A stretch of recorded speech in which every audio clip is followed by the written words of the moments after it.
ধনন্তরকে আজ্ঞাতে হবে। কোথায় লেঙ্গা মন্ত্রী? বলবেন সদাগর মহাশয়। লেঙ্গা মন্ত্রী বলুন সদাগর মহাশয়। তুমি তো সবাই জানাবার কাল সাবিনী মনসার সঙ্গে আমার বান্ধবী সংবাদ। সত্যি বলেছে। তাই পুত্রকে রক্ষা করার জন্য আনতে হবে ওই রোজা ধনন্তরীকে। যাও তুমি দেরি না করে এই মুহূর্তে রথা ধনন্তরীকে নিয়ে এসে সাঁওতালি পর্বতে নিয়ে যাবে।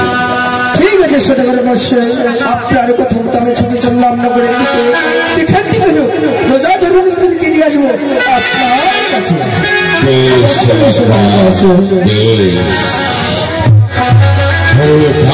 সাবিনী মনসা দেখি আজকে আবার সেই সপ্তম পুত্র লক্ষ্মীন্দরকে কি করে ব্যক্ত করেছি সেই ব্যবস্থা আমি আজকে করব।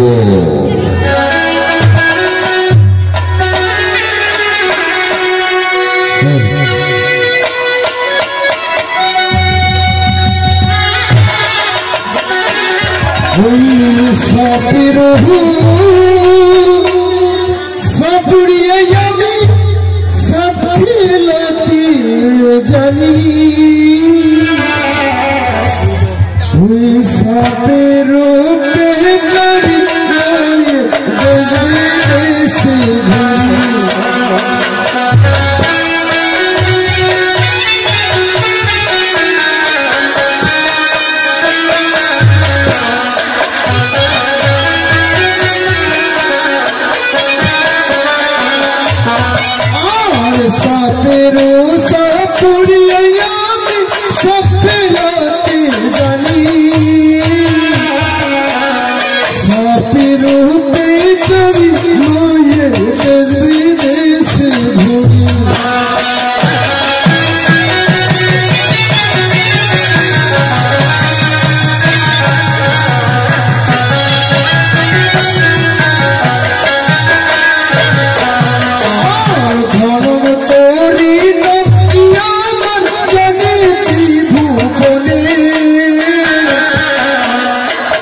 কিন্তু আমার কাছে একটিও সর্প নেই।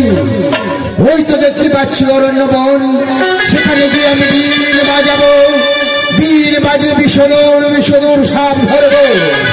সেই সাপ ধরে নিয়ে এসে আমি গ্রামে গঞ্জে সাপ খেলা আর বেশি বিলম্ব করবো না, ছুটে যাব ওই অরণ্য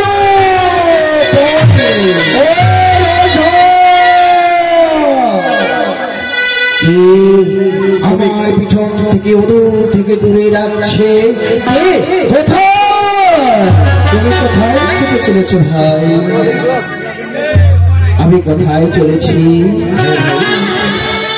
ওই যে দূরে দেখতে পাচ্ছ ঘোর জঙ্গল, সেখানে গিয়ে আমি বীর বাজাবো, বীর বাজিয়ে বিষদর বিষদর সাপ ধরবো। সেই সাপ ধরে নিয়ে এসে গ্রামে গঞ্জে সাপ খেলা দেখাবো। কেন ভাই রোজা, আজ তোমাকে যে ওই সাপ ধরতে যেতে হবে রোজা? কেন ভাই, কেন কাউকে কি সর্পদংশনে করেছে? কাউকে সর্পদংশনে করেছে, কিন্তু তোমাকে যে আমার সঙ্গে যেতে হবে চম্পকনগরী। চম্পকনগরী, হ্যাঁ রোজা ভাই, চম্পলার চাঁদ সদাগর তোমাকে যে আনতে পাঠিয়েছি আমার। কি বলছো ভাই? এই রোজা, তুমি কি তাহলে লেঙ্গা? রোজা ভাই, কি চিনতে পেরেছো? চম্পকের চাঁদ সদাগর আমাকে দেখেছে। হ্যাঁ, চম্পকের চাঁদ সদাগর সে হলো তার কথা আমি কি করে অবাধ্য করতে পারি লেঙ্গা ভাই? আমি আর সাপ ধরতে যাব না, চলো আমাকে নিয়ে চলো ওই চম্পক নগরী চাঁদ সদাগরীর কাছে। চলো ভাই।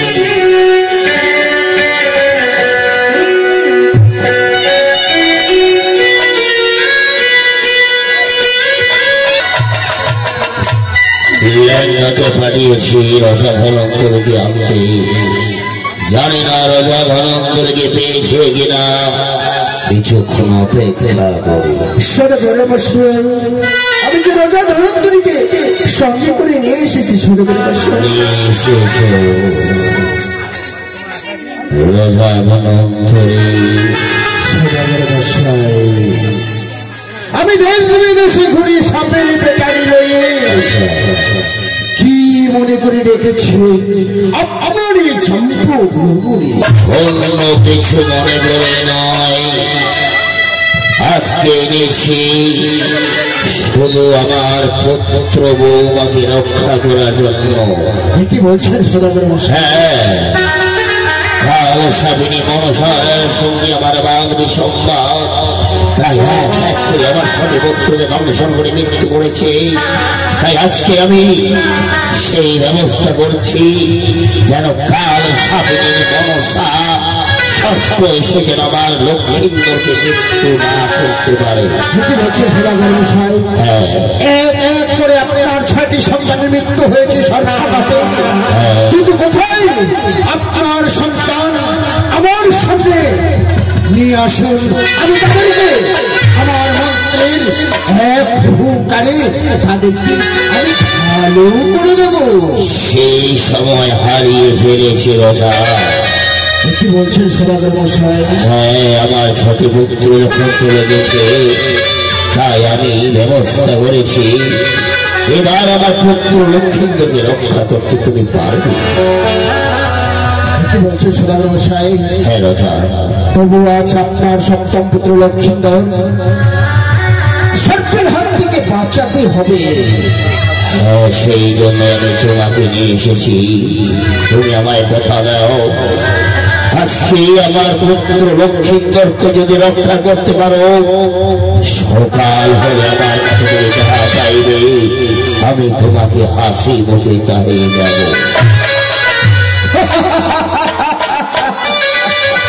সদাগর মশাই হাসালেন, সদাগর মশাই হাসালেন। এক রাত্রে পদ্মাবনাক নাগিনী লক্ষ্মীন্দরকে কিছু করতে পারবে না। বেশ রাজা, তোমার কথা যদি সত্য হয় তাহলে আমি আমার পুত্র লক্ষ্মীন্দরকে সব কিছু জীবনের দায়িত্ব দিচ্ছি। যদি আমার পুত্র বৌমাকে ভালোভাবে আজকে রাতটা রক্ষা করতে পারো, আমিও করে দিচ্ছি সকাল হলে আমার কাছে যা চাইবে আমি তোমাকে দান করব। আমার মুখের কথা বিশ্বাস হচ্ছে না, তবে আমি আপনার সঙ্গে হাজারে সত্য অঙ্গীকারে আবদ্ধ হচ্ছে, তবে বিশ্বাস করবেন তো? অবশ্যই। তাই হবে সদাগর মশাই, আমি আপনার সাথে সত্য অঙ্গীকারে আবদ্ধ হলাম। বেশ রাজা, সত্য অঙ্গীকার যখন হলো আমি বিশ্বাস করলাম। এবার তোমাকে যেতে হবে আমার পুত্র বৌমাকে নিয়ে ওই সাঁওতালি পর্বতে। ওই সাঁওতালি পর্বতে লোহের বাসর ঘর তৈরি করেছে, সেই সুন্দর যায় তোমাকে পাহারা করতে হবে যেন প্রকার কাল সর্বনাশ পারে। তাই হবে সদাগর মশাই, কিন্তু আপনার পুত্র বৌমা কোথায়? আমার হস্তে তুলে দাও, আমি তাদেরকে নিয়ে যাবো ওই সাঁওতালি পর্বতে, তাদের পাশে। বেশ লেঙ্গা, চলো লেঙ্গা, আজকে সবাই মিলে আমরা পুত্র বৌমাকে রাখতে যাবো সাঁওতালি পর্বতে। ঠিক আছে চলো ভাই রাজা, চলো চলো সদাগর মশাই, চলো।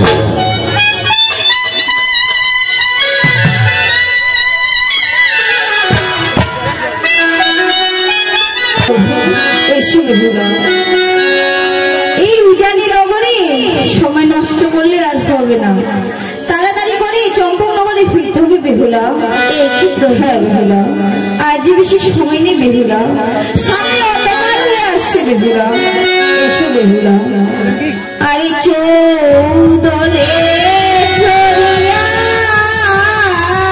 যায়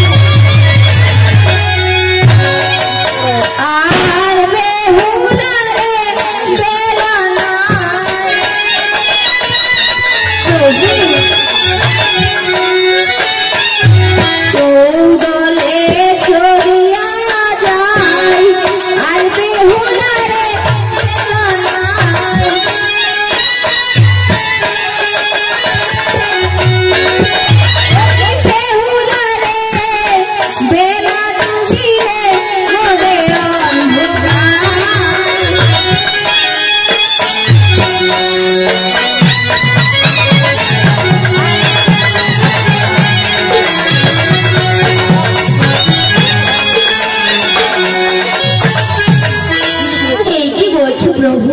হ্যাঁ বেহুলা। কিন্তু জানো প্রভু, আরে আমি প্রভু হে শিশু নারী চৌগালে টলিয়া পড়ি। বেহুলা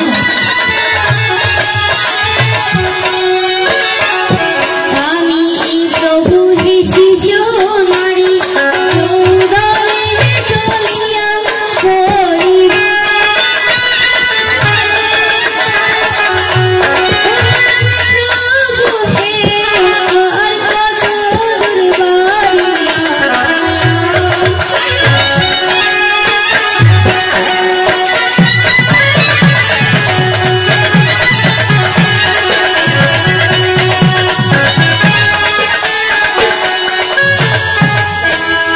বেহুলা এই তো আমরা বাড়ির কাছে এসে পড়েছি, আর বেশি দূরে নেই বেহুলা।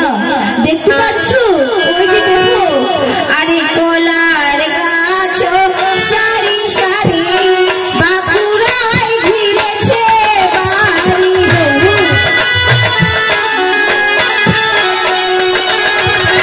কলার গাছ সারি সারি বাঁকুড়ায় ঘিরেছে বাড়ি। ওই বেহুলা রে, ওই দেখা যায় বাড়ি মায়া।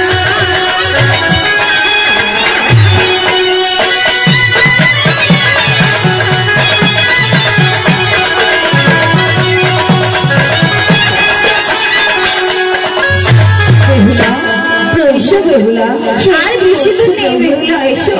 আরে আমি প্রভু হে শিশু নারী হাতিতে আর নাহি পারি। বেহুলা এসো বেহুলা। আমি প্রভু হে শিশু নারী হাতিতে আর নাহি পারি।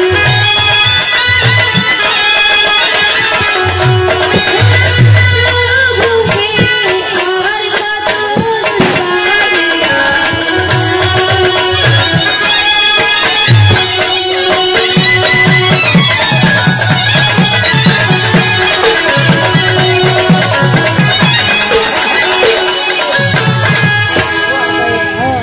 বেহুলা প্রভু এই তো আমরা যে বাড়িতে এসে পড়েছি বেহুলা। দেখো দেখো, আরে ডাব নারী গোল সারি সারি ওই দেখা যায় আমার বাড়ি। প্রভু ডাব নারী গোল সারি সারি ওই দেখা যায় আমার বাড়ি। প্রভু ওই বেহুলা রে, ওই দেখা যায় শিবের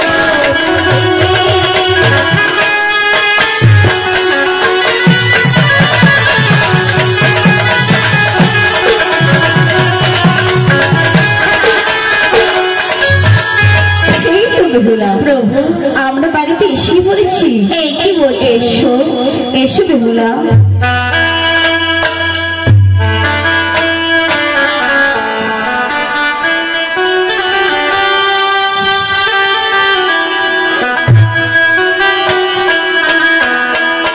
ও সোনার চাইলাম চাইলাম চাইলাম ধরিয়া সোনা যায়।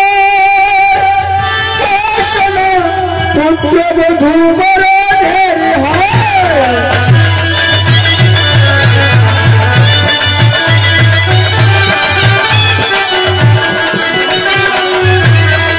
ও দেখো এই বলিয়া সোনা তখন কি কর্ম করিল হবে।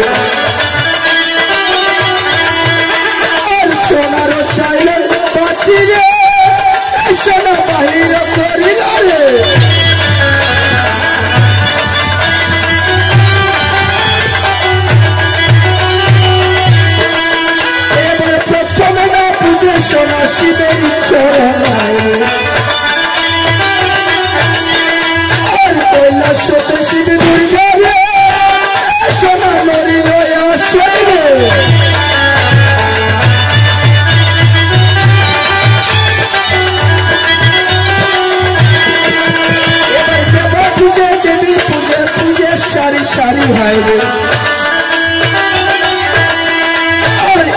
সোনা না পুজিল রে সোনা দেবী বিশ্ব হরি রে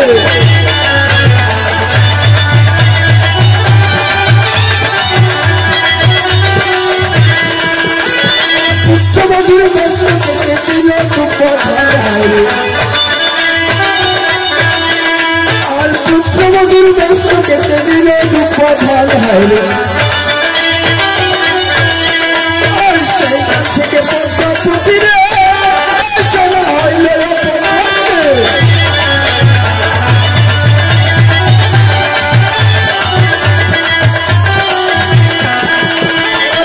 বলে সোনা তুমি কতই বড় সতী হাইরে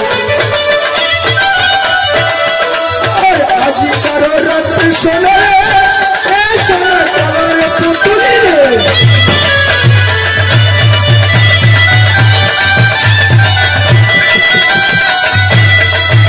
এবার পুত্রবধূ দেখে সোনা আনন্দিত হাইরে আর পুত্রবেলা দেখে বলে রে সোনা কি বলে বচন রে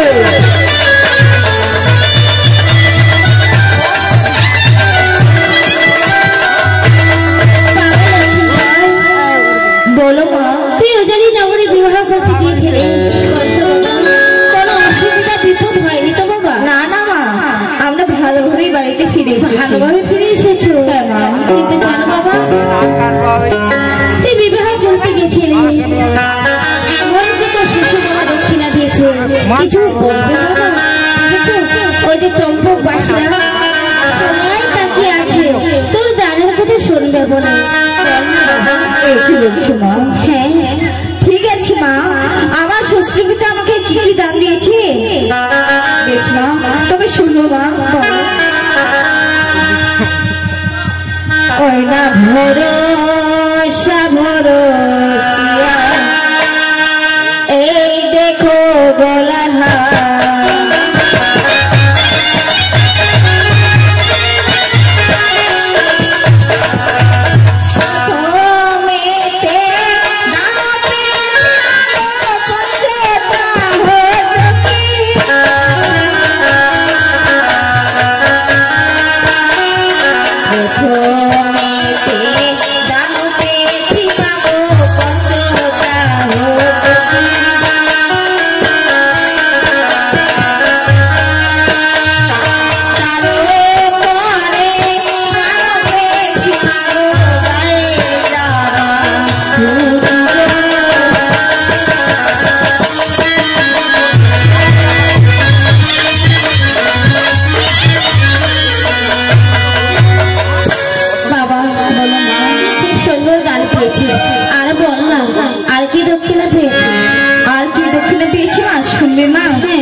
ওই না গাভী দান পেয়েছি মাগো দুধ খাইবার আসে।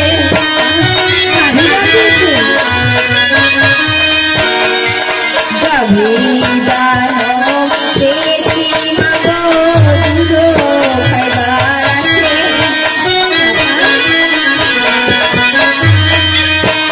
আর জমি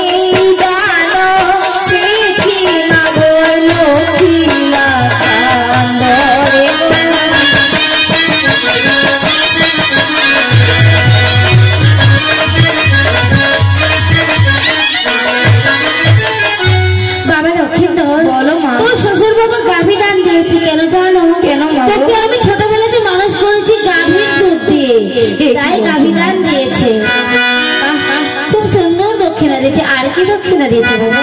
আর কি দক্ষিণা দিয়েছে মা শুনবে? ও না সাইকেল দান পেয়েছি মাগো চালা বাড়ি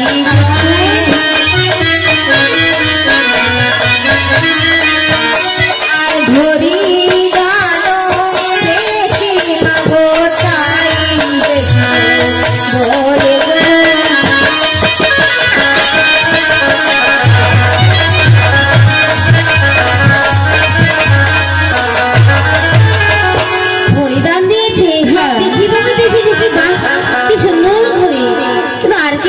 দিয়েছে। আর কি দক্ষিণা দিয়েছে ওই না অনেক কিছু ভালো পেয়েছি মাগো বলি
থেকে মুখখানা তো শুকিয়ে গেছে।